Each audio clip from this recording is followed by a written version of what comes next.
Julien, le Paris Saint-Germain a encore été battu ce mardi, cette fois-ci sur la pelouse du Bayern Munich, une défaite 1-0 après une grossière erreur de Safonov, le gardien russe, choisi par Luis Enrique pour ce match, en lieu et place de Donnarumma.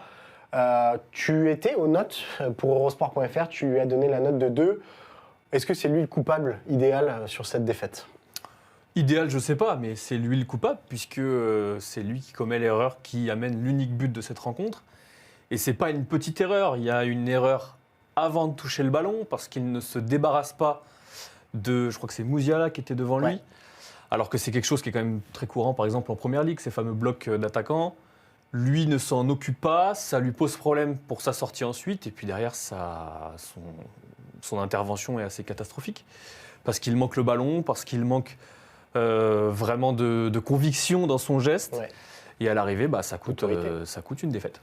Ouais, ça coûte une défaite. Ce qui est assez incroyable, et je te rejoins sur ta note, c'est que finalement, les points faibles de Safonov sont exactement les mêmes que ceux de Donnarumma. On nous l'a vendu comme un gardien qui joue un peu mieux au pied que Donnarumma. Bon, on n'a pas vu grand-chose aujourd'hui à ce niveau-là, si ce n'est beaucoup de dégagements qui terminaient directement sur Manuel Neuer.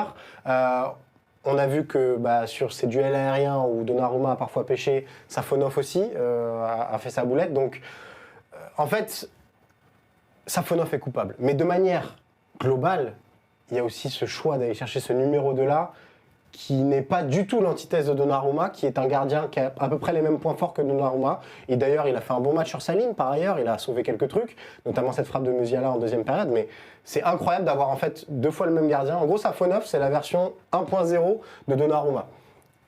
Alors, 2 choses. Moi, je trouve que, certes, il a les mêmes points faibles que Donnarumma, mais je trouve qu'il n'a pas des points forts aussi forts que Donnarumma. Bien sûr. Sur sa ligne, certes, il fait quelques belles parades, mais je le trouve pas rassurant sur certaines prises de balles, notamment des balles au sol, où là, Donnarumma, pour le coup, est plutôt irréprochable. Et la deuxième chose, tu le disais, sur le choix de le recruter cet été. Incroyable. On ne peut pas reprocher à Luis Enrique d'essayer de tenter autre chose. Il y a un vrai problème avec des champions au poste de gardien. Ouais. On ne peut pas lui reprocher d'essayer de lancer Safonov. Le problème, c'est que ce n'est pas le bon gardien. Et ça, ce n'est pas la faute de Luis Enrique. Je veux bien qu'il ait beaucoup de poids dans les décisions, qu'il ait son mot à dire sur le recrutement. Je doute quand même que ce soit lui qui ait dit « je veux ce gardien-là » qui était à Krasnodar et qui, a priori, il n'a pas vu jouer très souvent. Donc oui, c'est plutôt là que je m'interroge globalement sur le recrutement parisien à ce poste de numéro 2.